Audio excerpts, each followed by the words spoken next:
বছরের পর বছর পার হতে হতে যাক শুভ বিবাহর অনুষ্ঠানটা সম্পূর্ণ হলো। আজকে আর ভিন রাজ্য নয়, আজকে চলে এসেছি বর্ধমান বলগোনা বাজারে। প্রথমেই অনুষ্ঠান বাড়ির প্রবেশ করার সঙ্গে সঙ্গে মিষ্টির দর্শন, তার সাথে সাথে ক্যামেরাম্যান। বিয়ের অনুষ্ঠান মানেই চারিদিকে আনন্দ আর আনন্দ, তার সাথে সাথে লাইট, প্যান্ডেলের কেরামতি। দিনের থেকে রাত্রিবেলার অনুষ্ঠান তো আমাকে খুবই ভালো লাগে। তোমাদের কেমন লাগে আমাকে অবশ্যই জানাবে। আমরা জানি মেয়ের বাবাই বেশি চিন্তা করে, কিন্তু দেখুন এখানে ছেলের বাবা কতই চিন্তায় মগ্ন হয়ে আছে এখানে। তবে একটা সত্যি কথা, আমার চাচা এখানে বসে আছে শুধু নতুন হাট মানুষজনদের স্বাগত জানাবো বলে।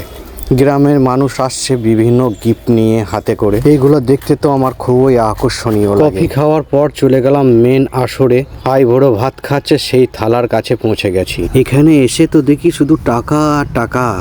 যাই হোক, অনেক অপেক্ষার অবসান ঘটিয়ে আমার বন্ধু সেই বিয়ের পিঁড়িতে বসলো। আমাদের তো আত্মীয় স্বজন সবাই এসে দুটো মুখে ভাত তুলে দেয়। তোমাদের কি করে সেটা অবশ্যই তোমরা আমাদেরকে কমেন্টের মাধ্যমে জানাবে। তবে চারিদিকে পরিবেশটা খুবই সুন্দর লাগছিল দেখতে আমাদেরকে। ভিডিও বানাতে বানাতে এবার তো রাত্রি প্রায় 10:30 বেজে গেছে, তাই এবার ভাবলাম আর নয় দেরি, এবার পেট পুজো করতে হবে আমাদেরকে। তাই আমরা রওনা হয়ে গেলাম প্যান্ডেলের উদ্দেশ্যে। দেখছেন তো দিয়ে দিয়েছে অলরেডি ডাল ভাত, তারপরে তো আরও নানা রকম আইটেম ছিল, তোমাদেরকে আমি তুলে ধরতে পারলাম না। কিন্তু ব্যাপার হচ্ছে